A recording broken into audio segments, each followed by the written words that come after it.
Hello guys, এখন সন্ধ্যা হয়ে গেছে। আমি এখন খাচ্ছি চা আর টোস্ট, চা টোস্ট। আর রাত্রে বানাবো রুটি। দেখো গাবলায় আটা নিয়ে নিয়েছি, আর রুটি আর রাজমার তরকারি বানাবো। তাই ভাবলাম ভিডিওটা, ছোট্ট একটা ভিডিও তোমাদের কাছে শেয়ার করি। এই দেখো, রাজমা সিদ্ধ করার জন্য প্রেসারে আমি বসিয়ে দিয়েছি। তো রাত্রের আজকে ডিনার হবে রুটি আর রাজমা।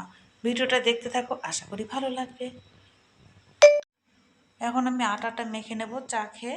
গাবলায় দেখতে পাচ্ছ আটা নিয়ে নিয়েছি। এখন আমি চাটা খেয়ে আটাটা মেখে নেব। আর রাজমাটা যেহেতু প্রেসারে সিদ্ধ বসিয়েছি, ওটা সিদ্ধ হোক। আর ছেলে মেয়ে প্রাইভেট পড়তে গেছে, ওরা আসার সময় কিছু বাজার করে নিয়ে আসবে, তারপরে আমি বানাবো, রান্নাটা করব। আর এই সাইডে দেখো আমি শাড়ি করছিলাম, দাঁড়াও দেখাচ্ছি। এই দেখো, শাড়ি করছিলাম। তো ছেলে মেয়ে না আসা পর্যন্ত আমি শাড়ি করব, আটাটা মেখে রাখবো যাতে রুটিটা নরম হবে। আটাটা মেখে রেখে দেবো। আর প্রেসারে তো দেখছো সিদ্ধ করে বসিয়ে দিয়েছি, সিদ্ধটা করা থাকবে। ওরা আসলে জাস্ট টমেটো, ধনেপাতা, পেঁয়াজ এগুলো আনতে দিয়েছে, ওরা আসলে তারপর আমি রান্নাটা করে নেব। তাহলে ভিডিওটা ভালো লাগলে please like, share, comment, subscribe করে দিও। প্রচুর প্রচুর মানে শেয়ার করো আর দেখতে থাকো ভিডিওটা। আমি বলেছিলাম আটা মেখে রাখবো, এই যে আটা মেখে রেখেছি। আর এই যে প্রেসারে রাজমা সিদ্ধ হয়ে গেছে।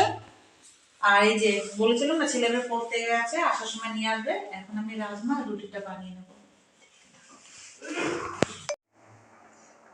তো গাইস দেখো কি সুন্দর ফুলকো ফুলকো লুচি হবে। সরি, লুচি না, রুটি। দেখতে পাচ্ছি কি সুন্দর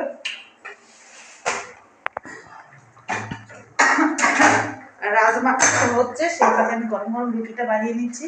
কেননা আমার এখনো কাজ বাকি আছে, কাজ করতে হবে। দেখো আমাদের রাতের খাবার পুরো কমপ্লিট। এখন আমরা খেয়ে নেব রাজমার তরকারি আর গরম গরম রুটি।